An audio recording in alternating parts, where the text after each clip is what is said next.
Hey there guys, it's Joey and this is the Ogham spell for quote or apple, and the spell is love-filled waves or love-filled waters. The purpose of this spell is for bringing love into your life. I've set it up so it is about romantic love, but you could tweak it if you wanted it to be in other forms of love. So the setup goes like this. We have 4 rose quartz, 4 garnet, and then a rose quartz heart at the centre. If you don't have a rose quartz heart, you could just use another rose quartz. It just helps having that as a focal point for me. So over the top of the one in the centre is going the cauldron. Within the cauldron is a pink candle, and I have carved the Ogham into the pink candle. Within it is seawater, rose petals, dill seeds. If you have apple seeds, you could also use apple seeds, or you could use apple seeds instead of dill seeds.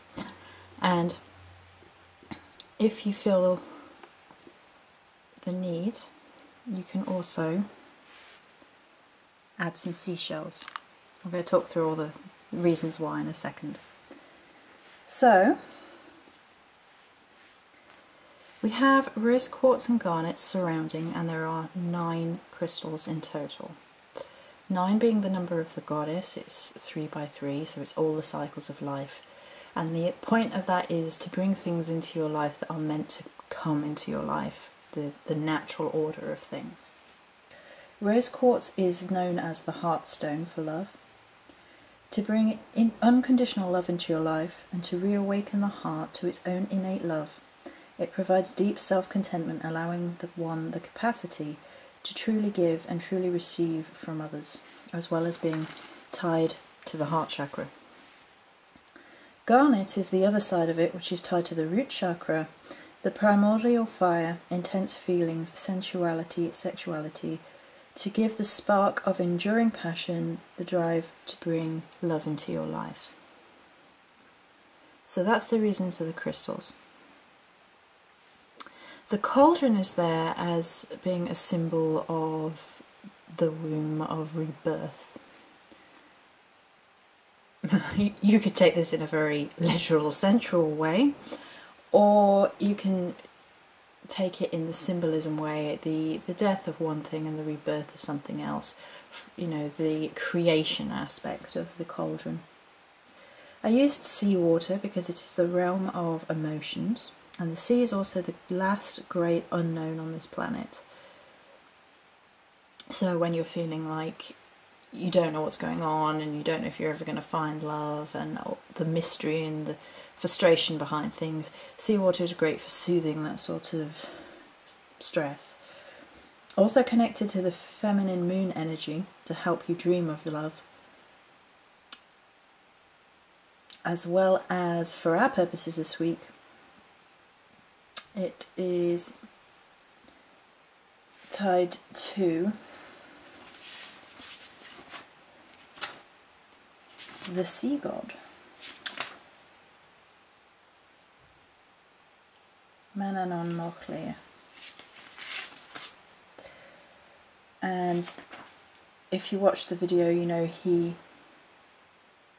is often petitioned for helping people come through storms or unknown waters. The whole of the seawater is also symbolic of overcoming any distance, and the innate salt in seawater keeps the intention pure. If you didn't have seawater, which normally I wouldn't, then you could substitute spring water and sea salt. Rose petals are to draw love. Pretty standard fare. Most people know that rose is so innately connected with love magic. Dill, or apple seeds, are also connected with love. And the seed element is to do with new beginnings. Additionally, it's said to soak dill seeds in water for 3 days, and then add to a bath will bring love. The candle itself is pink for romance, unconditional love, harmony and optimism, although you could substitute for a white candle if you wished. It has been anointed with apple blossom oil and orris root powder. You could also use apple oil, or if you weren't focusing on the sort of Ogham aspect, I would use ylang ylang. Orris root is a moon herb connecting with the sea moon energies, as well as being sort of a universal herb across the board for drawing love. It's a very potent herb for that. Apple blossom is obviously tied to the Ogham itself and the energies of love, success and things falling over. And peace. You love it when you're on your own in the house and things fall over. Not really. Okay, so that's the basic setup. I've picked a few different incenses that you could use for the air element, which is obviously currently missing. I've got all the others, water, fire and the candle, and crystals for earth. So you could use a patchouli, a magnolia or a honeysuckle, which I frequently use if I wanted to do bringing love magic. Or you could use a dragon's blood. Dragon's blood obviously also lends potency to the magic. And last but not least, if you wanted, you could imbue the crystal itself, you could imbue the candle itself with a rose quartz, a wand, or just a rose quartz if you wanted. I mean, you don't have to do that, you can use your hand and just visualize the candle filling with white light. So then the rest of the spell is really up to you about finding your own words to bring love into your life. I would always say to keep it vague and what the universe has in store for you and is right for you, and cover those bases. You know, I don't agree with naming names or forcing someone who might not necessarily want you back.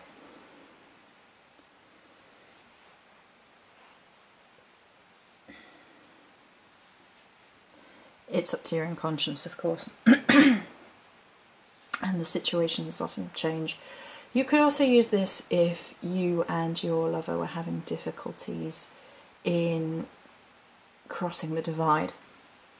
So say there were situations that were causing problems in you being together and you both very much wanted to be together and you were coming up against blockages that's, I don't know, financial barriers and things like that, and you really wanted the love to overcome the mundane stuff, you could also use this spell for that. Preferably with their consent. So I think we've covered everything. You would connect the crystals to the candle. This is the wrong hand, but because I'm holding the webcam with the other hand, video camera, I'm not with it. So you connect all the crystals, much like you would do a crystal grid, and you know, connect them all to one another as well. And then obviously the fire in the pink candle, and visualize your intent. Many blessings.